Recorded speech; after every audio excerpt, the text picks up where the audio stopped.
Ayan, yung mga nakaraan na kwento ni na shinare ni Kuya Pao about dun sa ghosted, knowing the one who is always there, ay patungkol doon sa person. So sana po may naunawaan kayo doon sa topic na yon, na pakahalaga po na maintindihan natin kung bakit mayroong mga banal na espiritu na dapat mayroon ang mga Kristiyano. Amen? So ngayon po, matutunghayan natin ang pag-aaral ngayon na dapat malaman din natin na ang banal na espiritu ay may kapangyarihan sa ating pong mga buhay. Ito po ay isang paraan para tayo ay magkaroon ng push, para tayo ay umandar. Kung wala tayong power, kung walang power ang kuryente, walang ilaw. Tama po ba? Bakit parang kinakabahan ako? Thank you, Lord. Ayun. So sa ghosted, knowing the one is always there in John 14 verse 16. And I will ask the Father, and He will give you another advocate to help you and be with you forever. Nagpapatunay po ito na ang banal na espiritu ay mananahan sa atin, sa ating mga buhay, habang buhay. Hindi tayo iiwanan ng banal na espiritu kung tayo pong lahat ay naniniwala at nananampalataya sa ating Panginoon. Amen? Ayan. Isa rin po itong relational language ng John 14 verse 16. Nagre-reveal ito ng great deal about the relationship between the Father, the Son, and the Holy Spirit. So the names of Father and Son can communicate. Ito yung essential na identity and likeness of being between the first and the second person of the Trinity. The Father, sabi niyo pa, the Father, the Creator, the Son, the Savior, and the Holy Spirit make us alive with Christ. Amen? Palakpak po tayo sa ating Panginoon. Nawa sa umagang ito, ibuhos ng Diyos ang banal na espiritu sa mga puso ninyo habang kayong lahat ay nakaupo ngayon dyan. The Holy Spirit regenerates us so that we can see and understand the things of God. The Holy Spirit give us ears to hear and respond the call of the gospel. Kailangan po natin lahat na naisin na ang banal na espiritu ay pumasa atin, sapagkat kung walang banal na espiritu, wala tayong buhay. Hindi tayo makakarating sa gawain ng Diyos dahil hindi siya mauuhaw na hanapin ang salita ng Diyos sa mga puso ninyo, sa ating lahat. Amen? The Holy Spirit give us ears to hear and respond the call of the gospel. Kung hindi tayo magre-respond sa tawag ng banal na espiritu, wala tayong buhay. Wala tayo ngayon. So tayong lahat ay nagpapasalamat na kayong lahat ay naririto dahil ang banal na espiritu ay nasa inyong buhay. Amen? Amen. In John 6 verse 44, no one can come to me unless the Father who sent me draws them, and I will raise them up at the last day. Walang makakalapit po sa Ama, kundi sa pamamagitan ni Jesus. So, sino ang kailangan si Jesus? Tayong lahat. Sino kailangan ng banal na espiritu? Tayong lahat. Tayong lahat po ay tumayo sa ating Panginoon. At tayo po ay mananalangin. The Holy Spirit can guide us in our decisions and protect us from the physical and the spiritual danger. Sabi nga ni Kuya Pao noon, nung last Sunday, as a comforter, He can calm our fears and fill us with hope.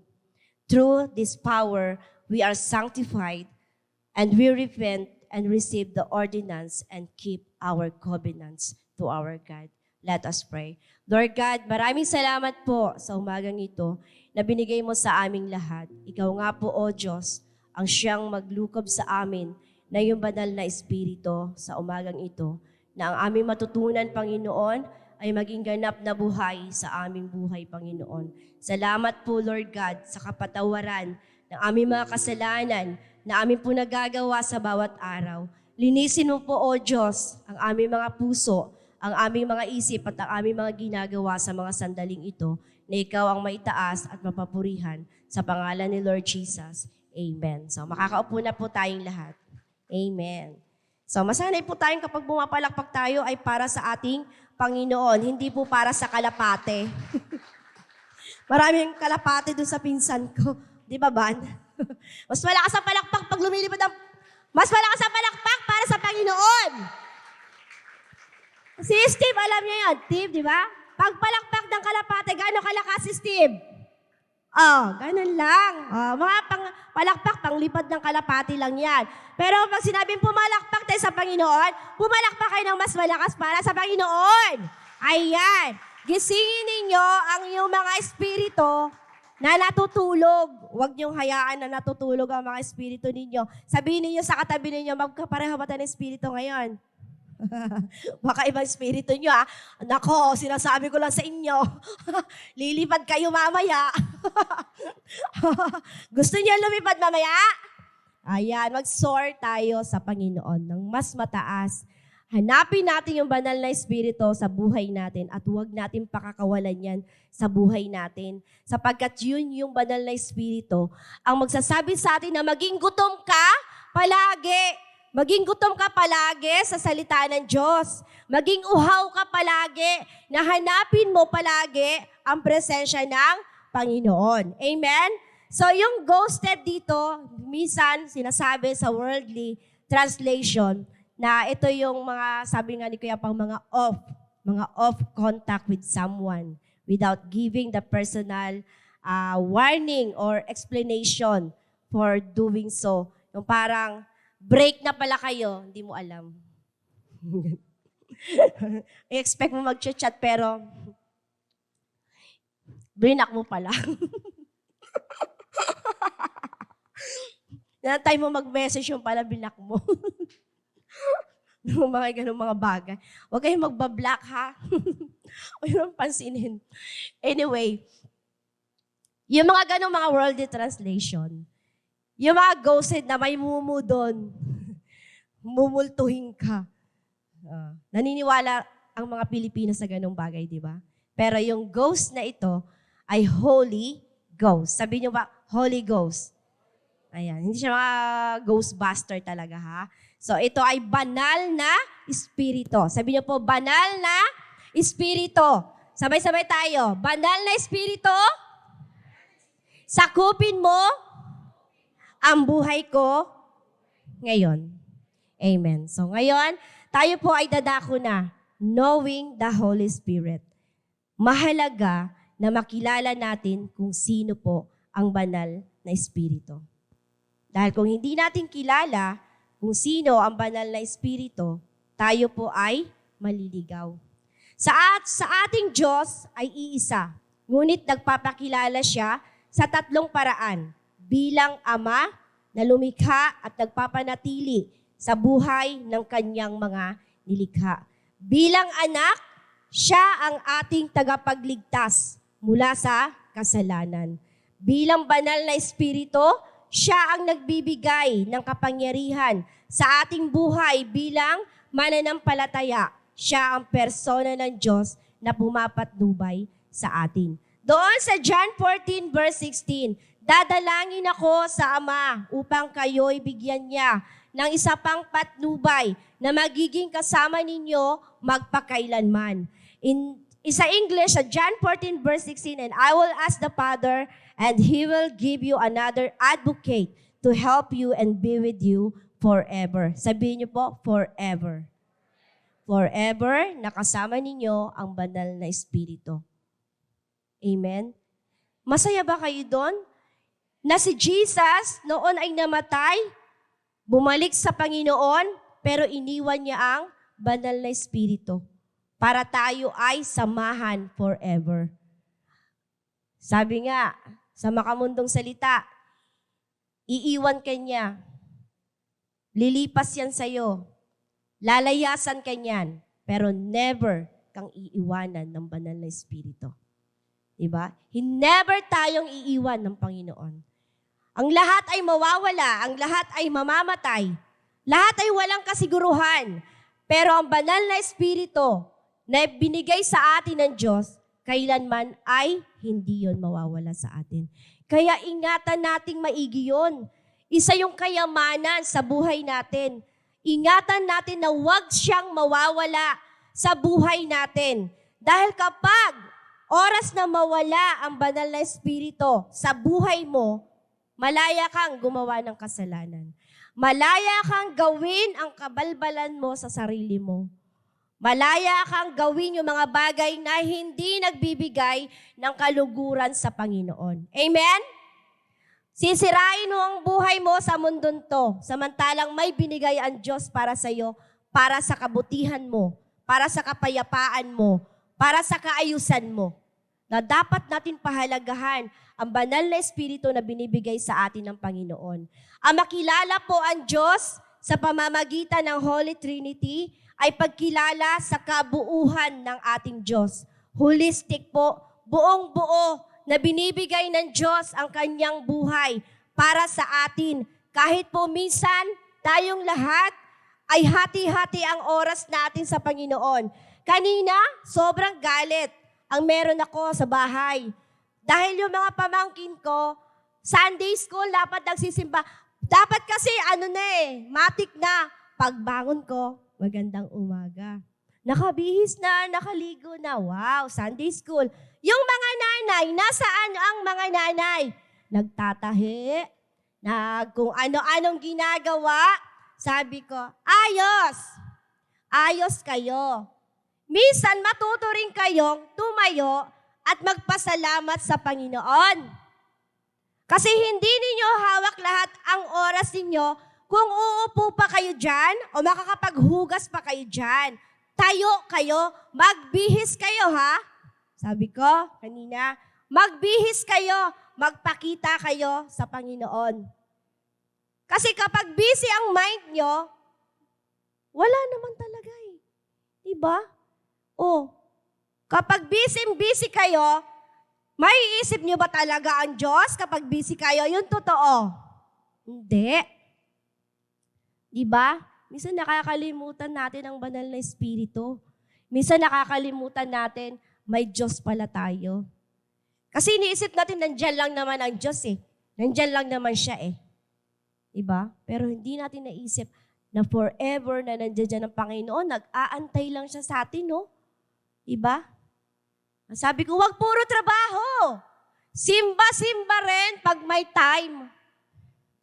Amen? Wag puro trabaho kasi baka bukas, sabihin ng boss mo, resign ka na. Wala na yung company, lugi na. Saan ngayon ang punta mo? Ngayon, hihingi ka ngayon ng panalangin sa Panginoon. Bigyan ka ng trabaho. Kung sabi ng Diyos, hindi na. Maglingkod ka na lang sa akin. Malungkot ka pa nun, ha? Kasi maglilingkod ka. Alam mo, mga tao sa lahat ng bagay, ayaw nilang naglilingkod eh. Ayaw nilang maging alipin. Diba?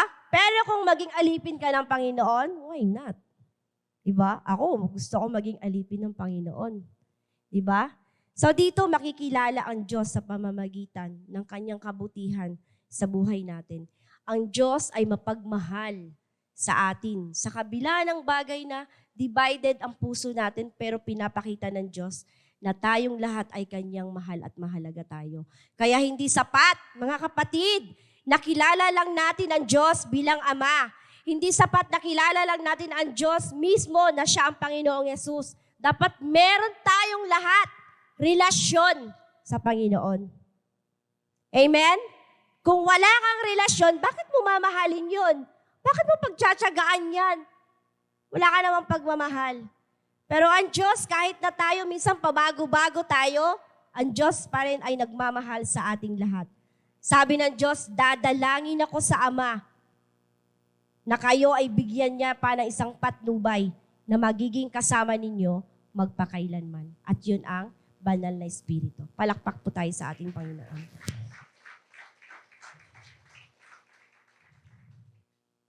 Ayan po, ang banal na Espiritu ay ipinangako sa atin ng Diyos sa lumang tipan. Ito po ay makikita sa Gawa 2:33 bilang hudyat ng kaganapan ng pagkilos ng Diyos ayon sa Ezekiel 36 verse 27. So, basahin po natin siguro yung ano na yun, yung verse na yun.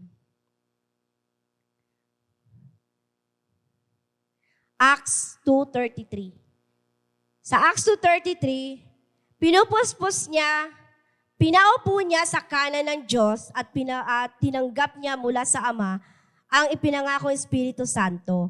Ito ang kanyang ibinuhos sa amin tulad ng inyong nakikita at naririnig. Sa English, I will put my spirit within you and cause you to walk in my statutes and be careful to obey my rules. Bibigyan ko kayo ng espiritu upang makalakad kayo ayon sa aking mga tuntunin at masunod ninyong mabuti ang aking mga utos. Ang banal na espiritu po ang magpupush sa inyo para hanapin ninyo ang tama sa kalagayan ng buhay ninyo.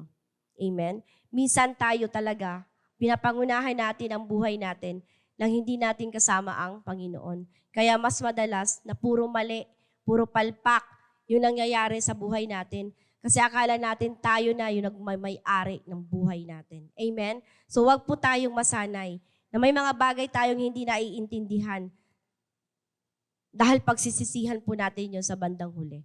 At ikaw din yung kawawa. Ako din yung kawawa. Tayong lahat yung kawawa. Kasi mali ngayon nilakaran natin. Bakit po kailangan nating makilala ang banal na espiritu? Diba, minsan may mga kaibigan tayo, no? Baka kasama-sama ka dyan. Mamaya kung sino-sino yan, ha? Pag sinabi ng nanay, kung saan pupunta, sino-sino mga kaibigan. Tapos kung ano-ano ng mga ugali pag uwi sa bahay.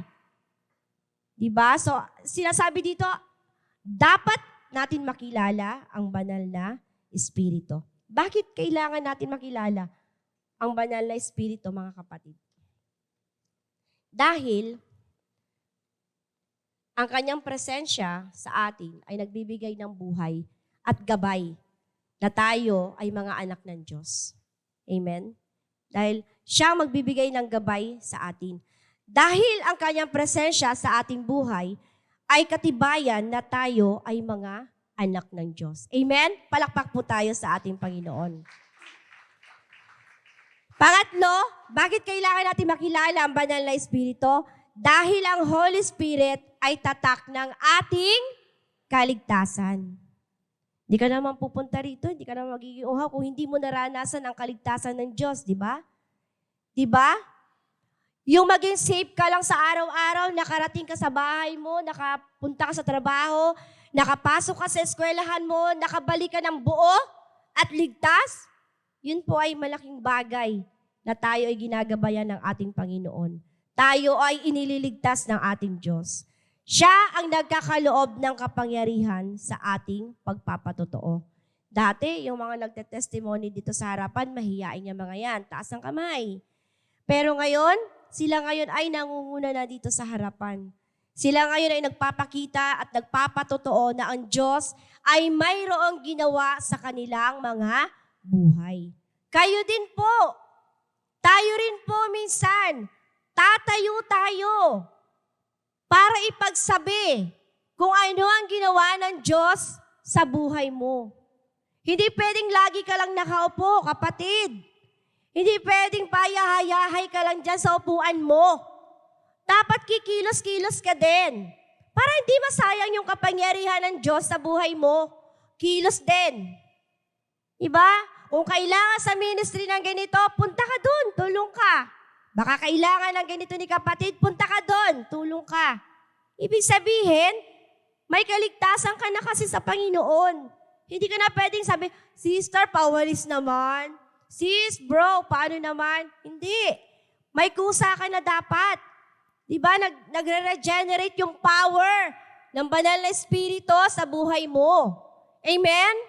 Kapag aatin ka na, hindi ka na aantok-antok. Hindi ka natutulog-tulog. Hindi na gumigewang-gewang yung katawan mo.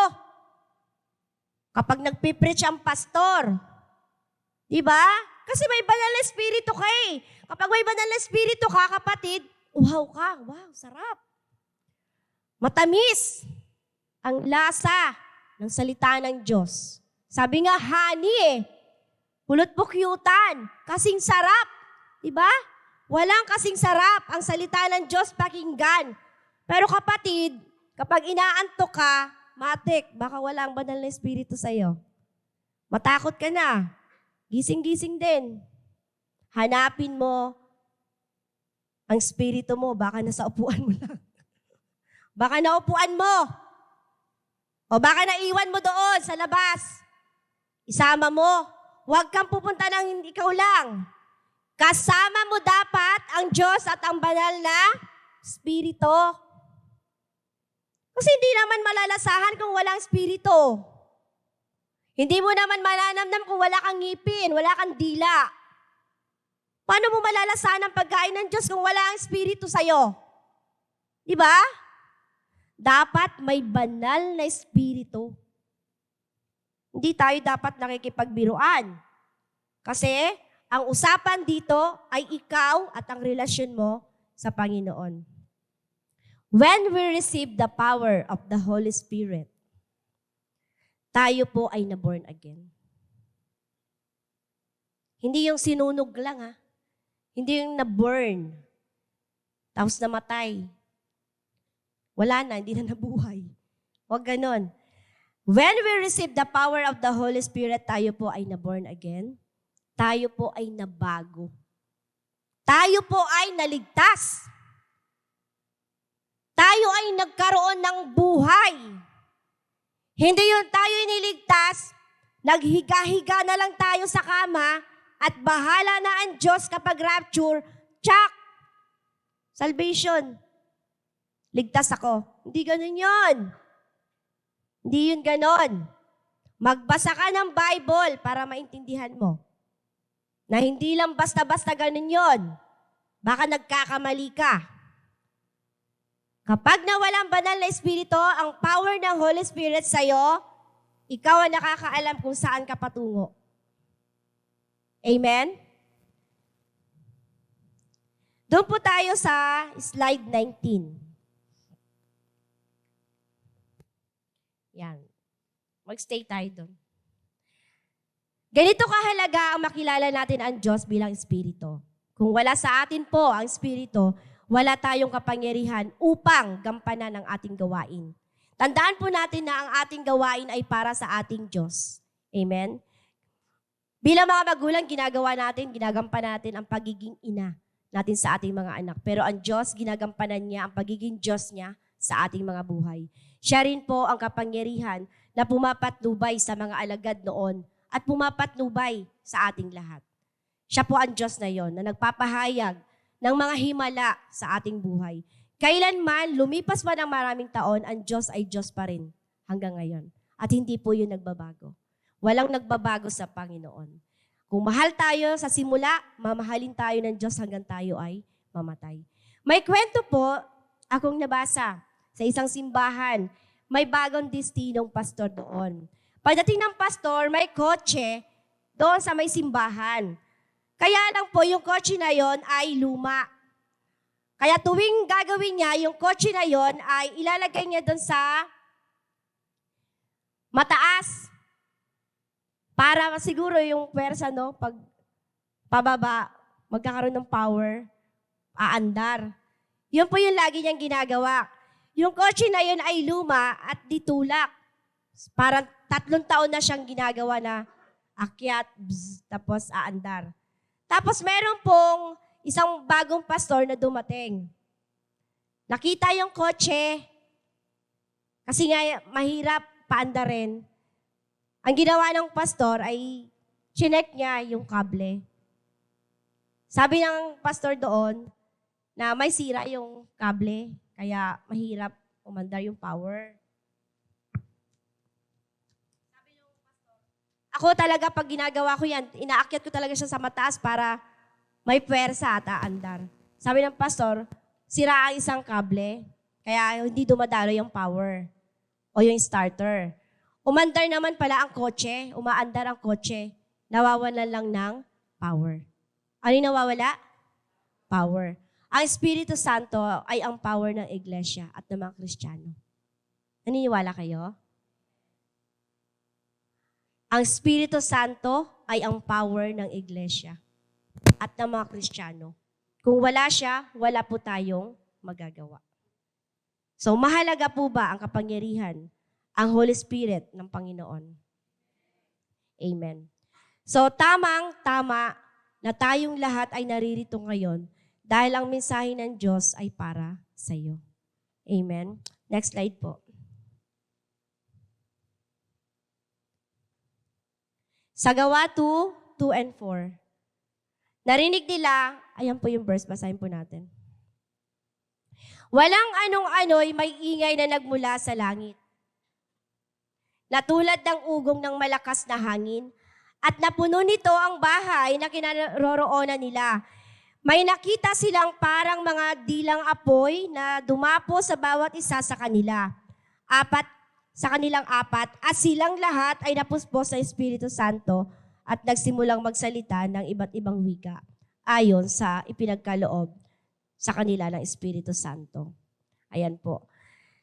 Ito po ay pagpapakilala ng banal na Espiritu. Ito po ay nagbabago sa ating pagkatao. Ito po ay nagpapakita ng kalarawan ni Kristo. Sabi doon sa aklat, dati ang mga alagad po ay matatakutin. Sila po ay matatakutin. Ngunit naging masigasig silang lahat at naging matapang mula nung tanggapin nila ang Espiritu Santo. Ganon din po tayo. Kapag meron po tayong kapangyarihan na nanggagaling sa ating Panginoon, may mga bagay po na hindi natin nakakaya natin dahil sa tulong ng banal na Espiritu, ang kapangyarihan ng Diyos sa ating buhay. Sa Gawa 2 and 2 and 4, narinig nila ang malakas na hangin at apoy. Silang lahat ay napuspos ng Espiritu Santo. Ang pagdating ng Espiritu sa mga alagad ay may dalawang simbolo. Next slide po. Ayan. Ang dalawang simbolong ito ay ang hangin. Sabi niyo po, hangin. Hangin at apoy. Ayan po. Ang simbolo nito ay ang hangin ay nagpapakita po ito ng hininga ng ating buhay. Tulad ng pagbibigay ng buhay kay Adan, hiningihan ng Diyos ang unang tao sa karanasan ng mga alagad, sila naman ay nakaranas ng malakas na hangin. Ito ay nagpapahayag ng kapangyarihan ng Diyos. So, lamig. Diba? Pag malapit ka sa Panginoon, parang sa hangin pa lang, mapipil mo na dito ang Panginoon. Nararamdaman ko ang banal na Espiritu. Pero kung hindi ka sensitive sa mga bagay na yon, hindi mo mararamdaman. Amen? Kailangan maging mapagmatsyag tayo. Kailangan maging maparamdam tayo kung ang banal na Espiritu ay yun na. Pangalawa, apoy. Ang apoy ay nagpapadalisay tulad sa pagluluto, makakaluto tayo. Pero ito ay nagpapaliwanag na ang kaloob ng Diyos ay buhay na may kabanalan. Kapag ang ginto, diba? Pinapasok para maiging magandang klaseng ginto. Ganon din po ang apoy ng Panginoon. Sa tulong ng Espiritu, ang bawat Kristiyano ay nagiging malinis at banal. Yun po ang pagkilos ng simbolo ng banal na Espiritu. Paano po ang pagkilala natin sa Espiritu Santo? Paano po natin makikita yon? Paano po natin makikilala? Ang pagkilala natin sa Espiritu Santo ay magkakaroon po tayo ng conviction. Sabi niyo po lahat, conviction. Desire to be saved, faith, and repentance. Gawa 2:37, nabagabag ang kanilang kalooban nang narinig ito, kaya tinanong nila si Pedro at ang ibang mga apostol, mga kapatid, ano ang dapat naming gawin? Diba? Dapat malalaman natin kung tayo ay kasakop ng banal na Espiritu. Magbubukas kasi ito sa buhay natin ng pagkilos ng Espiritu tungo sa pagtugon sa tawag ng Diyos para sa kaligtasan natin. Tugon para sa ating pananampalataya na tayong lahat dapat ay maging ganap sa ating pagsisisi. May conviction tayo. Nagde-desire po tayo to be saved. na tayo ay maligtas at magkaroon po tayo ng pananampalataya at magsisi sa ating mga kasalanan. Pangalawa, bakit ang pagkilala sa Espiritu Santo? Dahil ito ay nagtuturo sa ating lahat na tayo ay magsisi sa ating mga kasalanan. Kung wala ang conviction, kung wala ang pagsisisi natin, mababagabag ang ating puso sa mga bagay na naririnig natin dahil ito po ay tumutugon sa ating kaligtasan. Amen? Kapag wala ang repentance sa ating mga kasalanan, hindi tayo mapapatawad. Mayroon bang humingi ng kapatawaran kung di ka hingi ng patawad? Siyempre, magiging sorry, di ba? So, ganun din sa Panginoon, sa Banal na Espiritu. Dapat may conviction tayo. Katibayan po na tumatalab sa atin ang salita ng Diyos. Kapag grabe yung sakit sa dibdib nun Sinabi nung preacher parang ako yun. Diba? May mga ganito, parang ako yun maging grateful tayo. Kung para sa'yo yun, tumusok sa puso mo. Para sa'yo yun, mahal ka ng Diyos. Mahal ka niya, importante ka sa Kanya. Kasi nagkakaroon ka ng repentance and conviction. Sila yung mga bagay na dapat gawin na kailangan natin sumampalataya kay Jesus. Dapat po tayong makitaan na magsisisi tayo at tumalikod tayo sa ating mga kasalanan.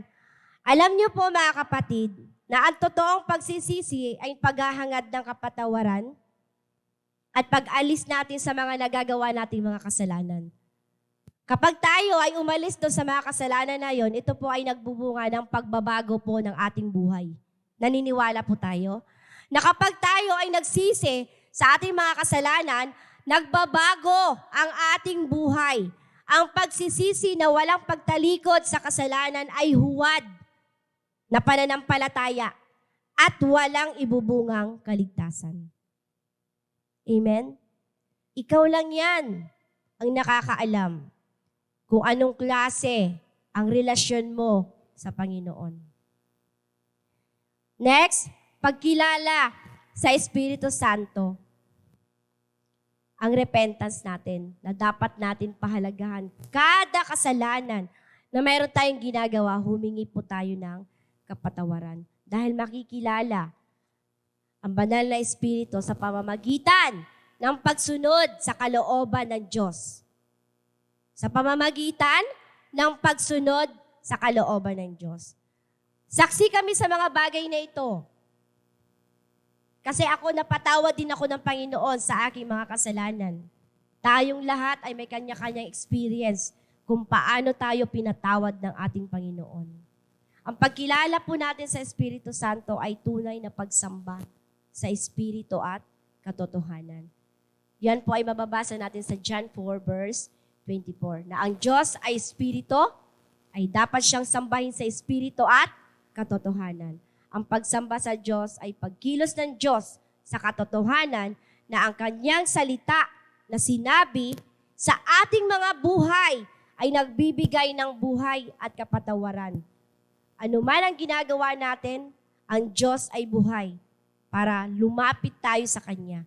Humingi tayo palagi ng kapatawaran sa ating Panginoon. Ang paghahangad po natin ng paglapit sa ating Diyos na banal at makapangyarihan ay paglilinis ng ating mga puso at pagtugon sa mga hinihiling natin na pagkalooban tayo ng Espiritu Santo, na tayo lahat ay banggitin ang mga bagay na ito. Isang pusong tapat. Sabay-sabay po tayong lahat. Isang pusong tapat. Mas malakas po. Isang pusong tapat sa aking likhain. Bigyan mo, O Diyos, ng bagong damdamin. Sa iyong harapan, huwag mo akong alisin. Ang Espiritu mo ang paghariin. Amen? Palakpakan po natin ang Panginoon. Yan. How to activate the power of the Holy Spirit. parang saksakan. Natandaan nyo, kapag hindi tayo connected sa Panginoon, ang power ay wala sa atin.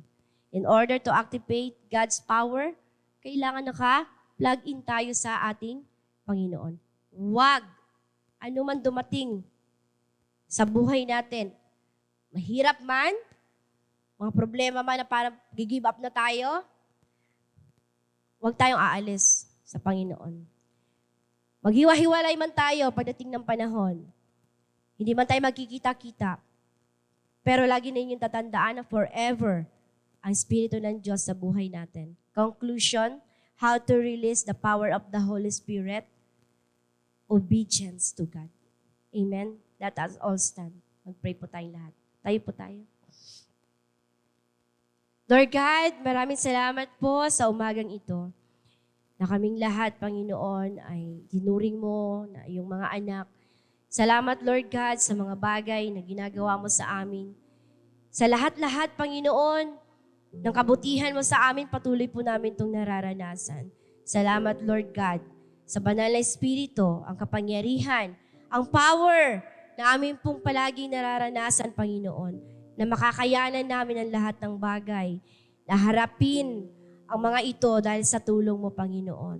Lord, sa mga sandaling ito, tulungan mo kaming maging seryoso kami sa relasyon namin, Panginoon, sa iyo. Higit na maging maayos kaming mga Kristiyano sa harapan mo, Panginoon. Mas lalong maging mapagmahal kami sa aming mga kapwa. Maging mapagmahal kami sa isa't isa, Panginoon.